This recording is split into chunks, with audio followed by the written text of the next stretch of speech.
encuentro personalmente con ustedes. Os ruego que andéis como es digno de la vocación a la que fuiste llamados. Pablo dice, yo pues preso. O sea, a pesar de que yo estoy separado de ustedes en la carne, estoy unificado con ustedes en el espíritu. Pablo le está diciendo, aunque yo estoy preso en el Señor y no estoy presente con ustedes, yo les ruego, de que le está dando una orden tampoco, que andéis como es digno de la vocación a la que fuiste llamado. Pablo comienza a establecer características básicas acerca de la unidad. Dice, con toda humildad, diga conmigo humildad. Humildad. Y mansedumbre, diga mansedumbre. Soportando con paciencia, diga conmigo paciencia. Paciencia. Los unos A los otros. Un cuerpo y un espíritu. ¿Verdad? Solícito en guardar la unidad del espíritu en el vínculo perfecto. En el vínculo perfecto. Cuando yo estaba estudiando este tema,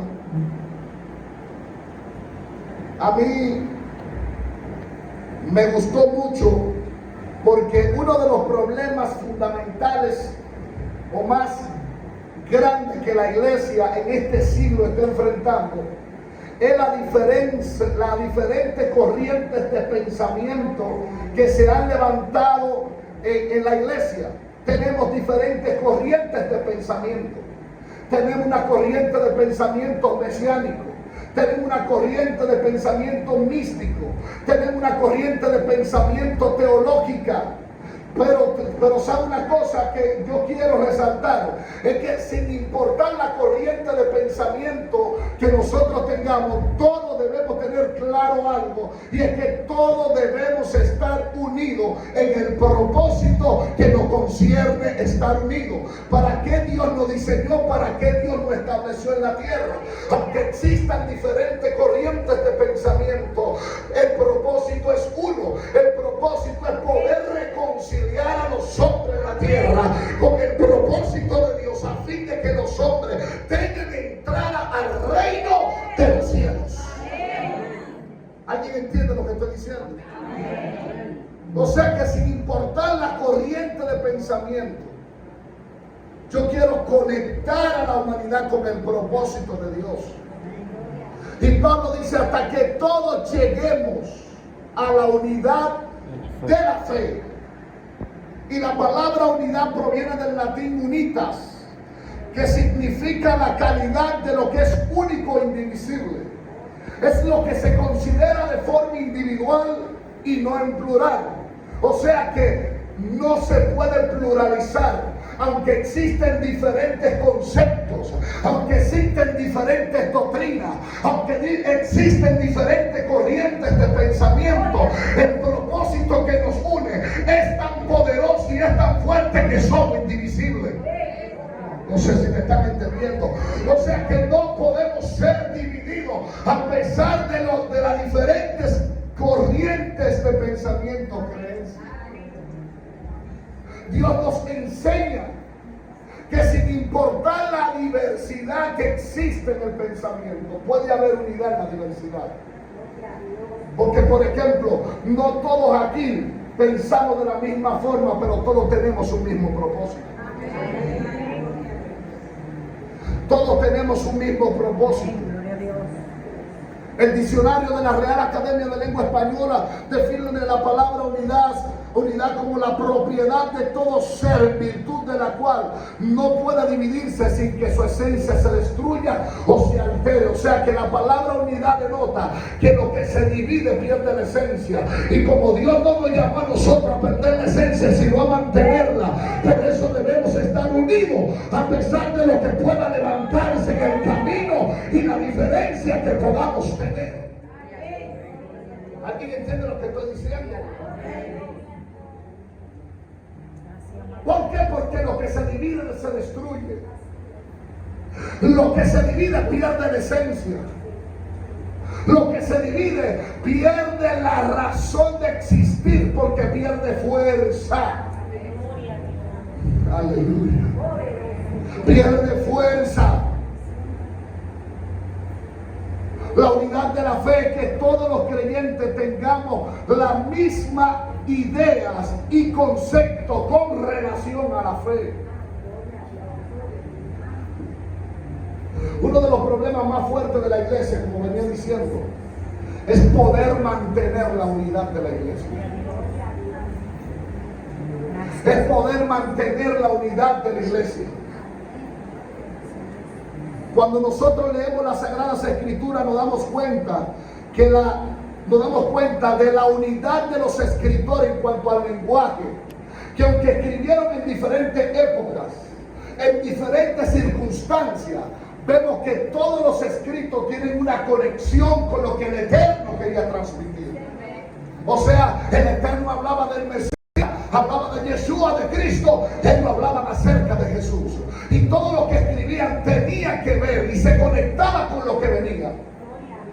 Había unidad, aunque se escribió en diferentes épocas, en diferentes circunstancias, en diferentes momentos. El pensamiento de Dios y el propósito siempre fue uno.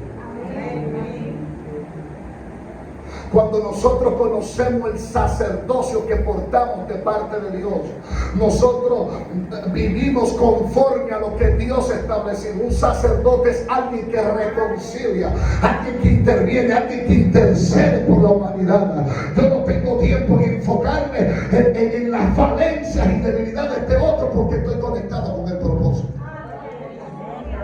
Y si no voy a edificar, entonces tampoco voy a destruir.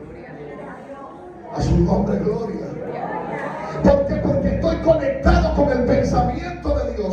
Y cuando estoy conectado con su pensamiento, estoy conectado con la idea y el propósito, aleluya, de lo que Dios quiere establecer en la tierra. Por ende, yo me voy a mover y voy a operar en los diseños que el Padre ha trazado para los hombres, y no en el diseño que las tinieblas ha trazado. ¿Por qué? Porque en vez de destruir voy a edificar, en vez de dañar voy a construir, aleluya, y en vez de matar voy a consolar.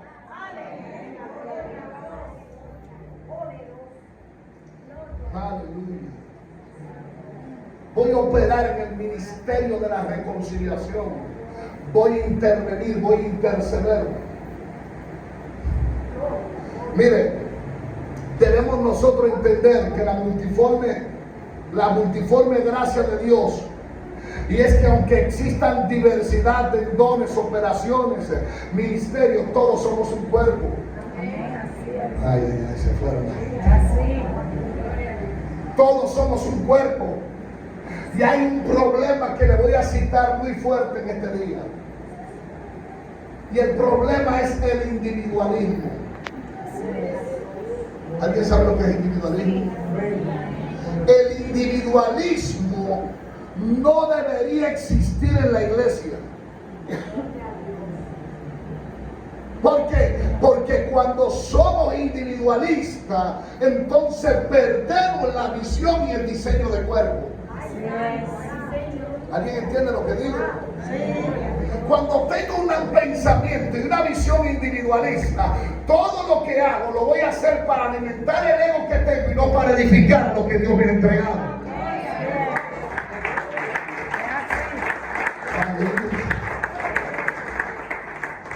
Muchas personas dentro de la iglesia tienen una visión individualista. Y cuando hablo del concepto de iglesia, no estoy refiriéndome simplemente a Castillo Fuerte. Estoy hablando de casa de bendición donde venimos. Estoy hablando de asamblea de Dios, de todo lo que tenga que ver con el cuerpo de Cristo. Cuando nosotros tenemos una visión individualista, nos desconectamos del propósito de Dios. ¿Por qué? Porque lo que hacemos, lo hacemos para ganar mérito y no para edificar a los santos. Aleluya. Lo hacemos para ganar mérito y no para edificar a los santos. Hay un texto que Jesús dice en Juan 17:22, dice: la gloria que me diste, yo se la he dado para que sean uno, así como nosotros somos uno. Somos uno. La visión de Dios es la visión de uno, no de dos. Por eso en la iglesia, cuando se mete otra visión que no es la del uno, entonces se destruye. A su nombre. ¿Por qué? Porque está la visión de dos y no es la visión de dos, es la visión de uno. Por eso en la iglesia no pueden reinar dos, ni tres, ni cuatro visiones. Hay una sola visión. Y esa visión tiene que estar fundamentada en el concepto de la unidad. Su nombre.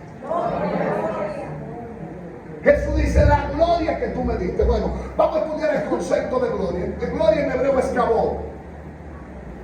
Y kabod en hebreo significa peso.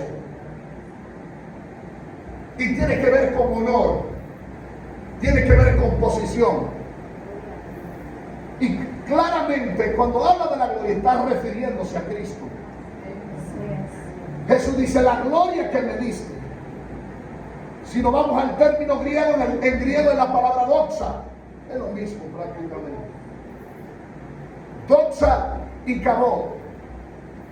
O sea, que cuando hablamos de gloria, no estamos hablando de manifestación sobrenatural de presencia, sino de la posición que Cristo heredó por ser hijo de Dios. De haber recibido la asignación y el mérito de reconciliar a los hombres con el Padre. Entonces Jesús está diciendo claramente, la gloria que tú me diste a mí, yo se la di a ellos. Pero no es para que uno se sientan por encima del otro. No es para que uno se sienta superior a otro, sino para que todos lleguen a ser como tú y yo somos. Déselo fuerte siempre a Dios.